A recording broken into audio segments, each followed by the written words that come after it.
อยู่อย่างชั้นอย่างซี่อันนี้ก็เขาประตูเฮ็ดเองเนาะบ่ให้อยู่เขาสิเอาให้ไปอยู่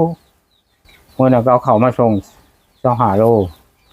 เจ้าของดินนี่บ่ลูกหลานเขาหวังเขาแพงกันนี่แหละของดินนี่แหละเพราะนั้นเขาบ่ให้อยู่เขาเชื่อเขาเอาน้ำมาให้พี่จ้ะแม่นมันอยู่แล้วกระแจเขาก็ใส่ไว้จนไปเอากระแจก็โอ้ยเฮาได้ยินค่อยก็ได้ยินหลายคำนี่ด้วยเพิ่นก็ว่าประตูเขาเอาเข้ามาให้ก็เอาไปขายอย่างฉันว่าไปขายนั่นมันใส่ยาเรากินอย่างฉันนี่สิมันแม่นบ่มันเป็นไป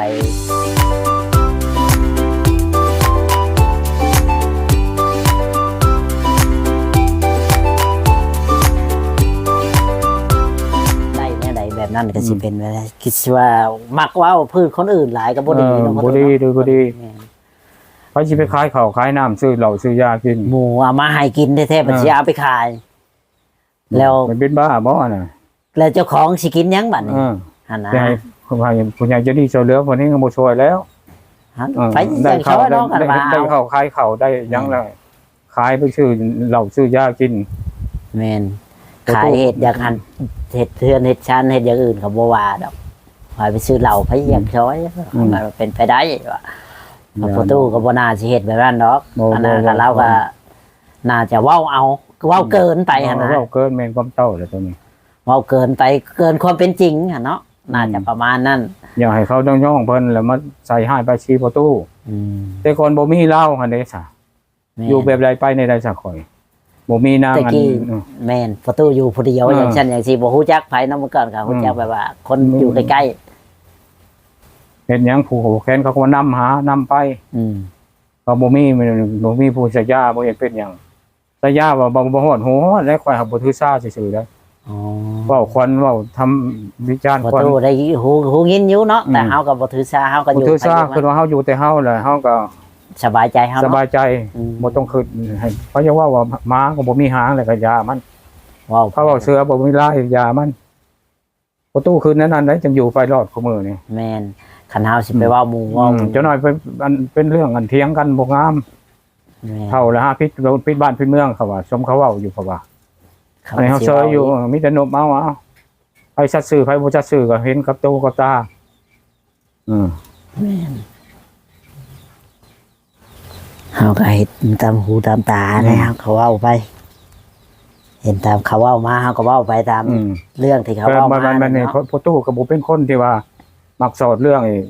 สอดแล้วคือโทรหาผู้นั้นโทรหาผู้นี้มาออกคิดนั่นเด้เราโทรเอาได้เขาจะไปฮู้จักจุดอยู่แม่นพ่อตู้บ่ได้โทรหาไปเจ้ามาเองแบบว่าส่วนหลายเราก็สิโทรเราเคยโทรมาหาข่อยอยู่เราว่ามาหาเอื้อยแน่มีหยังจำเป็นนั่นแหละซอยเอ้ยบ่กล้าไปแล้วขอบ่จักทางไปขอว่าประดามพอดีข่อยบ่รู้จักทางไปคืออันนี้แล้วถ้าข่อยบ่เคยเข้ามาข่อยก็บ่กล้าเข้ามาคือกัน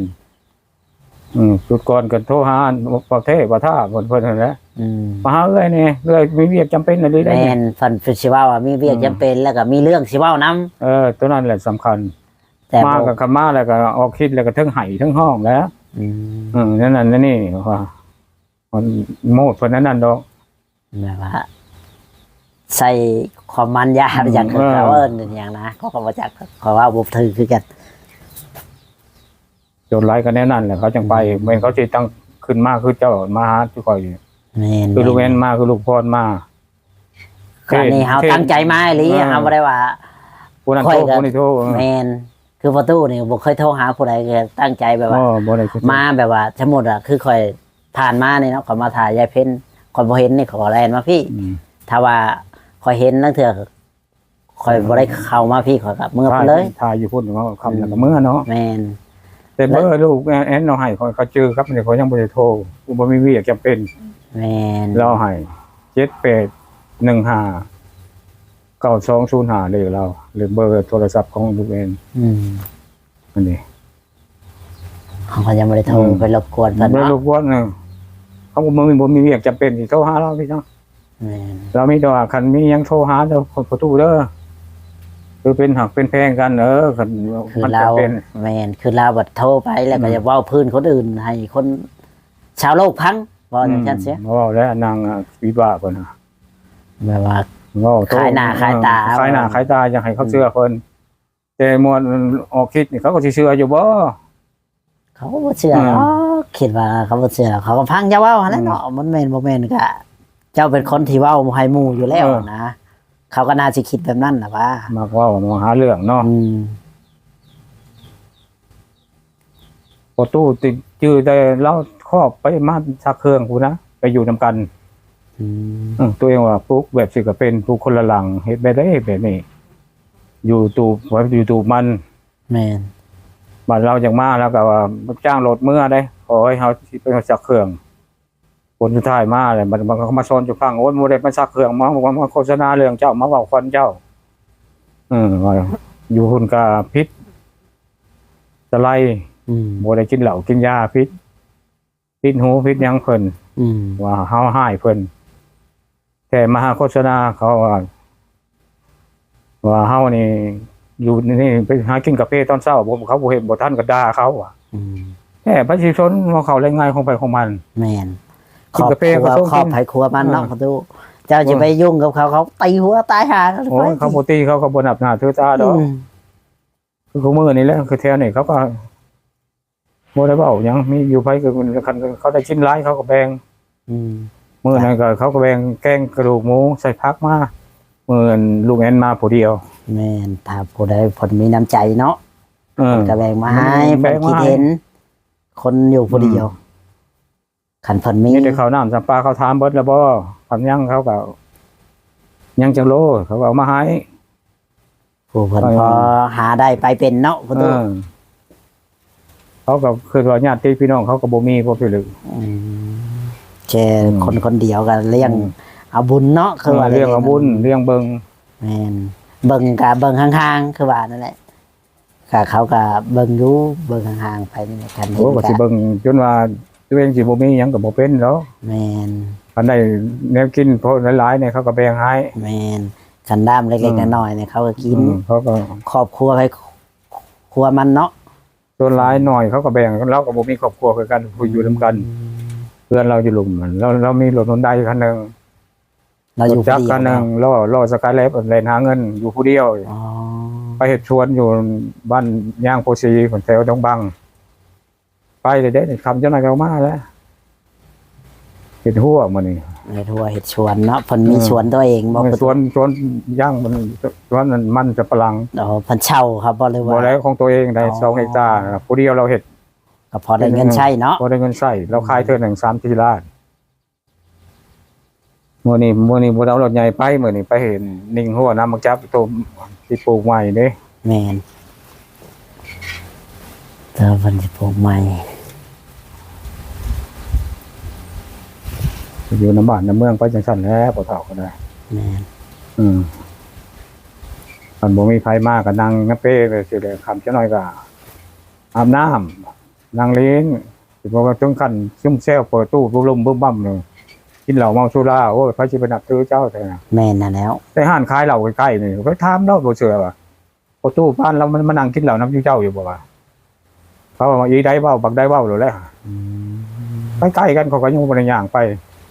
กินกาแฟตอนเช้าก็นึ่งข้าวสุกแล้วก็ต้มกาแฟซื้อมาศพหนึง3-4 พันกี่พอได้กิน พอได้กินเนาะ พอได้กิน ใครก็สิไปขอหมู่เฮือนนั้นเทื่อละถุงขอได้อยู่ดำเถื่อไปสิไปขอเรื่อยๆก็บ่ได้คือว่านั่นแหละ แม่นนะ เพิ่นก็ทำมาหากินที่เพิ่นเว้ากับแม่นของเพิ่นอีก เขาก็หาเงินเขาทงเขาบ่ายโมงปลายเนี่ยเนาะ บ่ายโมงกว่าเลย 2 โมงยัง อ๋อบ่ายโมงครึ่งเห็นทิดเอ็นโทรมากินเพิ่นทักว่าหยังเพิ่นสิเข้ามาแล้วก็จักนี่แหละทางประตูเพิ่นก็อยู่งอๆแง้มๆไปหาอยู่หากิน มีอยู่บ่ประตูเวลาบ่มีกับข้าวกินนี่อยู่น้อยๆนะบ่แล้วแบบว่ากับข้าวนี่นะ คงกินกับข้าวบ่ ก็ของกินนั่นแหละ ผมมีอยู่ได้บ่ได้ขาดเลย บ่ได้ขาดเนาะพอได้กิน พอได้กิน ตัวคนเดียวคือว่าแหละ ผู้เดียวต้องเถื่อ คันว่า ป้าแห้งส่วนหลายเขาเอามาให้นะ แม่ เอาครับมื้อนี้กินตัวนั้นมื้อนั้นกินตัวนี้ก็ บ่มีเพิ่นก็แบ่งมาให้เนาะ ก็ได้ซื้อมื้อซื้อวัน พ พิ่นย่อให้น้อยหนึงก็ เห็นบอลขันลูกพรมาเราพัชราได้ชื่อสมมันประกาศอันนี้ อืม กับมีอันสิ้นทอด2 มัดแล้วก็จะกุมไป2 มื้อ3 มื้อแล้วเด้ฮะ แม่น เราเอาในนั้นเราฮะของผู้เดียวกิน พอได้กินเนาะ ซื้อมือซื้อเว้นไปจังซั่นแล้วก็3 รน แม่น เขาแล้วเขาจะเว้าหยังก็เว้าซื่อสัญญาณคือเขาบ่ได้ดอก เอา อันผู้ใช้ยาผู้ใช้ยามันก็บ่ได้พอนั่นดอกจังได๋ก็บาป แม่น โดยบ่มีความจริงแต่มาหาเรื่องใส่กันกับผู้มักเรื่องนี่เอาเรื่องได้ฮะ แม่นนั่นแล้ว คอยขึ้นไปแจ้งมันเบิร์นกองร้อนปกชนางนี่มาใส่ยานี่เราคนบ้านใดมีสนุกตัวเลขขึ้นก็ไปหาประกันลาวเขามาถามอยู่เด้ อืม ชื่อว่าพ่อตู้เป็นคนสันๆเส้นชื่อว่าอดีตพนักงานตำรวจผู้ใด แม่นยาแล้วเพิ่นเว้าก็เว้าไปเฮาอยู่แต่ แต่ว่าเฮาบ่ซนแล้วก็แล้ว อืม คันไปนั่นมันจะมีแค่กัน แม่นมันก็สิมีต่อกันอีกมันก็สิบ่จบบ่สิ้นกัน แม่นที่ว่าเฮาเซยไปแล้วเขาว่านกมีหูมีนกมีปีก อืม เขาว่ามาบ่มีหางเขาว่าเชื้อบ่ลายแหละก็พอ ให้ถูกายไปก็แล้ว ถูกายไปก็แล้วคือที่เจ้าสอนเลย มื้ออื่นเฮาก็เอาอีกมื้อใหม่เนาะตื่นขึ้นมาเห็นหน้ากันยังว่ายังคือว่าแต่คนเฮาก็ได้ ความเจ็บนี่ความโซ่นี่ความตายอยู่บ่ยังบ่ตื่นมาเช้าเห็นหน้าจังว่ายังเฮาก็ดูในความซื่อเฮาก็บ่ตายง่าย อยู่ไปมีหยังก็กินของเฮาครอบครัวเฮาเรือนเฮา มีแจ่ว1กับลวกผักก็กินแซ่บคือกัน ได้หยังก็กิน สมเฮาได้ เฮาบ่เฮ็ดนานี่ก็ช่างมันให้เฮาเฮ็ดอยู่แต่ว่าหมู่บ่เว้าตัวที่เฮาเฮ็ดความดีของเฮา ยามัน หมู่เว้าแต่ใช้ไล่แต่ตัวมันเว้าแต่ตัวให้เฮาเสียหายเนี่ย อย่าใช้ยาบ่มีทางสู่แล้วเด้ก็ใส่ยาไปให้เขาสิเชื่อเพิ่นไผสิเชื่อเขาให้ว่าโอ้ยคนนั้นนี่บ่ดีๆเด้เฮาว่าคนผู้นั้นบ่คือคนเฒ่าอยู่ผู้เดียวก็ยังว่าเขาคนลาวเขาก็สิว่านั่นแหละ โอ้ยเขาก็เว้าอยู่คอมเมนต์เขาคอมเมนต์เว้าอยู่ เราวิกโตแล้วแล้วอยู่แต่ลาว แม่น ก็ยังไปเว้าคนลาว ไปเว้าไปว่าอีกเนาะประตูเนาะ เป็นที่เฮาบ่ได้ไปหาเว้าคนลาวได้แต่มานี่ผมบ่ได้สนเด้ ได้ยินอยู่ข่อยมาข่อยก็บ่ได้ยินประตูเว้าจักเทื่อดอกคันว่าบ่ได้เว้าถึงประตูก็บ่ได้สนใจเนาะ บ่ ถามว่าเพิ่นก็อยู่แต่เพิ่นก็ช่ำนั้นอันนี้มาเว้าพื้นกันแบบนี้มันก็ เนาะเว้าเสียหายอีกซ้ำแล้ว เฮาก็บ่คักบ่แน่ ทำมาแล้วตั้งวงเรากินเหล้าคันเชื่อว่าเขากินเหล้าแท้ๆโตก็สิมีเชื้อโดนไปจัง แม่น โตเป็นลูกเป็นเต้าของเขาบ่มันเป็นลูกเป็นหลานของมันพ่อตู้ไปสิชนอันนั้นแหละเขาว่ากินข้าวโตโซของเพิ่นกินข้าวโตแล้วก็ยังโซเพิ่นโซเรื่องคนไปซะคนบ่ได้ไปขอโตเขาว่าไปขอเช้าขอแรงเขายังว่าบ่มีปัญญาบ่หาเงินสิแตกกับเราก็คือนี่อันนั้นอันนี้บ่ได้ไปวนไปวายน้ำโตจุกจิกดูแบบใดกินแบบใดพระสิฮู้โตบ่ได้แบ่งหยังให้เขา แม่นมาเว้าพื้นเฮาอีกเนาะ เว้าพื้นเฮา เว้าตัวให้เฮาเสียหายเว้าตัวดีๆเฮาก็บ่ว่าดอกเนาะประตูเนาะ มันหมดวิจารณ์นี่มันบ่เว้าดีดอกนี่แต่เว้าความเสียหายให้แก่ตัวเองน่ะให้เขาบ่นับหน้าถือตาเท่ากิริบ้านเท่ากิริเมืองเขาว่า เขาก็ว่าเฮา เขาว่าเฮาบ่ดีอีก แม่น คันผู้เบิ่งบ่คักไปกับพวกก็เราก็อยู่ในเฮือนเราบ่ได้ไปไส แม่น น้ำในพุ่นไผเราก็เฮ็ดผู้เดียวเรา อยู่งอมๆแงมๆไปเนาะ แถวนี้ก็ลูกแอนตอกน้ำแน่ลูกอันในลูกท่านใกล้แล้วมาตอกน้ำแน่ ถ่ายคือเขียวในประตูเอามาได้ใช่ โคลาวเด้ อ๋อพระได้เอามาหายชื่อครับบ่ ซื้อเขาแหละ อ๋อ บ่ได้แพงดอกบ่ได้ทั้งไม้ทั้งหยังเนี่ย5,000 10,000กีบ อ๋อก็เพราะชื่ออยู่ใด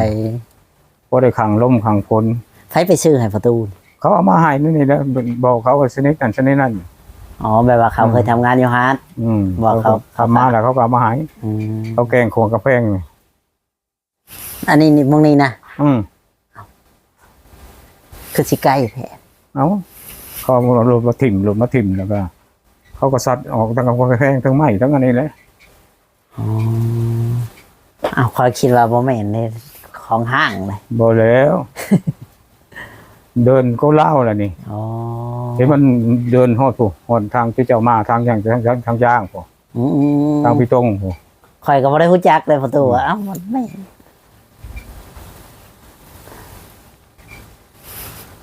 มาได้พุ่นเนาะ โอเค พี่น้องไอ้คลิปนี้ก็บ่มีหยังหลายเฮาก็คุยกับประตูก็โดนเติบได้แหละพ่อแม่พี่น้องเนาะอย่างใดก็ถ้าผิดพลาดประการใดก็ขอโทษขออภัยนํก็บ่มีหยังมาให้ประตู มีเงิน10,000นี่แหละพี่น้องเนาะพอให้ประตูได้ซื้อขนมข้าวต้มกินนะประตูอ่ะ ขอบใจอยู่ดี โด มีแฮ ย ง โดยโดยสวัสดีและสบายดีเด้อประตูเด้ออยู่ดีมีแฮงบ่เครียดหลาย บ่ นะ